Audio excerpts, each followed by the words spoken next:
For today's video nga guys ay isasama ko kayo sa aming lakad para kumain at mamili. Saktong-sakto nga guys dahil nagkasabay-sabay kaming apat ng mga day off. At para nga naman matanggal ang pagkainip at pagkaburyo ay nagpasya kaming lumabas at maglakad-lakad ng magkakasama. At dahil nga malapit lang kami sa Memo Sharif downtown, ay dumiretso na rin kami dito sa Sukwakif para samahan ng aming kaibigan na may bibilhin para sa kanyang pamilya. So matapos ngang tumingin-tingin ay eto't may nakita kaming isang museum. Di ko nga alam kung museum nga to pero may mga painting siya sa loob. Tapos syempre dahil maganda nga yung design sa loob tsaka kakaiba, so hindi na namin pinalagpas yung opportunity. Kaya kahit saang sulok ay for the picture nga ito mga kasama ko. So yan, kita nyo naman for the aurang antemo. Tapos guys, akala namin display lang to. Pero yun pala, pagpasok namin sa isang room, may mga price pala kada painting. So, eto nga pala guys yung view sa center nun. So, ayan si Antemo. Actually guys, hindi dapat kami papasok dito. Pero dahil sa sobrang init nga maglakad-lakad dito sa Doha, hindi nga namin matiis.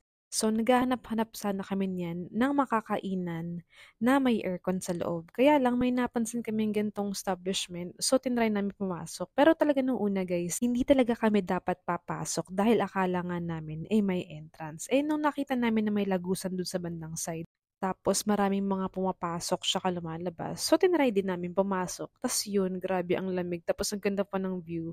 Tapos for the picture nga itong mga kasama ko. Tsaka yun, nakikita nga namin yung mga artist na nagpe-paint talaga sila. Tapos eto, may nagpe-paint ng luggage. Tapos syempre, after namin maikot yung loob at magpa-picture at syempre magpalamig ng kahit kaunti, ay lumabas din kami para maghanap ng makakainan. So, eto nga guys, yung tapat nun. So, nakalimutan ko kung anong tawag sa place na to, pero basta nandyan lang banda yun sa Sukwak. Tapos hanggang sa nakahanap nga kami ng makakainan dito sa The Rice and the Noodles na more on Asian cuisine. So, eto nga guys, yung mga in-order namin. Tapos nakakuha nga kami ng discount dito guys. So, eto yon sa The Rice and the Noodle.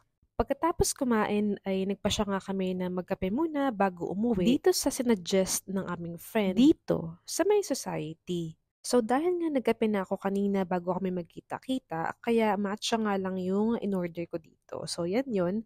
Tapos pagkatapos, naglakad-lakad kami hanggang sa napag-isip-isip namin na gusto nga namin sumakay dito sa parang train dito sa may Musharraf downtown.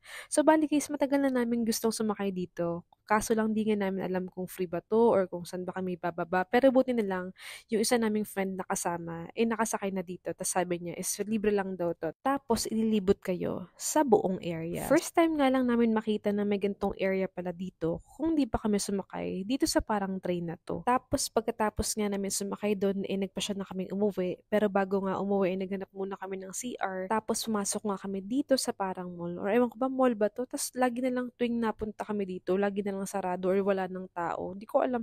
Tapos ayan, naka-CR lang naman kami dyan. Tapos tumingin-tingin nga yung mga kasama ko ng shoes. Tapos guys, naglolokohan nga kami dyan. Nakunin na namin yung isang pares. Tapos balikan na lang daw namin yung isang kapares ng shoes kinabukasan. Tapos yun lang, matapos mag-CR, nagpa siya kaming maglakad para umuwi. Pero guys, dahil nga sa sobrang init, hindi rin kami nakatiis. Kaya nag-book din kami ng Uber pauwi, papunta sa amin. Yun lang muna. Salamat!